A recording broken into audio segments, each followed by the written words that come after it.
Inilah yang terjadi jika pendidikan agama Indonesia diperbaiki. Pertama, murid nggak lagi cuma diajarkan untuk patuh, tapi juga berpikir kritis. Pesantren dan sekolah agama mulai terhubung dengan sains dan teknologi, bukan menolaknya. Bayangkan, santri bisa ngaji, tapi juga bisa ngoding, hafal kitab, tapi juga paham AI dan blockchain. Ketika pemahaman agama semakin rasional, bisnis agama mulai ditinggalkan. Istilah harta gak dibawa mati mulai pudar, bukan karena jadi serakah, tapi orang sadar punya banyak uang, artinya kita dapat membantu banyak orang. Orang akan sadar, hal haram bukan cuma babi, alkohol, berkata kasar, dan pacaran termasuk haram. Pada akhirnya, generasi muda jadi beriman sekaligus pencipta dan inovator. Dan dunia akan melihat Indonesia bukan sekedar negara religius, tapi negara maju dengan moral yang luar biasa.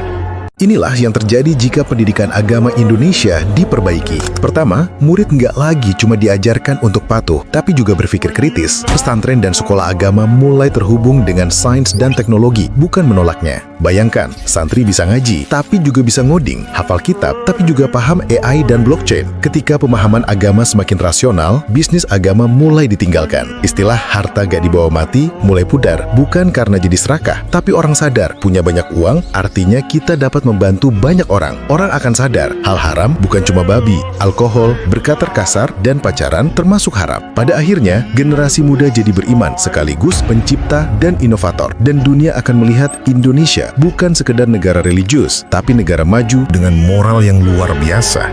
Inilah yang terjadi jika pendidikan agama Indonesia diperbaiki. Pertama, murid nggak lagi cuma diajarkan untuk patuh, tapi juga berpikir kritis. Pesantren dan sekolah agama mulai terhubung dengan sains dan teknologi, bukan menolaknya. Bayangkan, santri bisa ngaji, tapi juga bisa ngoding, hafal kitab, tapi juga paham AI dan blockchain. Ketika pemahaman agama semakin rasional, bisnis agama mulai ditinggalkan. Istilah harta gak dibawa mati mulai pudar, bukan karena jadi serakah, tapi orang sadar punya banyak uang, artinya kita dapat membantu banyak orang. Orang akan sadar, hal haram bukan cuma babi, alkohol, berkata kasar, dan pacaran termasuk haram. Pada akhirnya, generasi muda jadi beriman sekaligus pencipta dan inovator. Dan dunia akan melihat Indonesia bukan sekedar negara religius, tapi negara maju dengan moral yang luar biasa.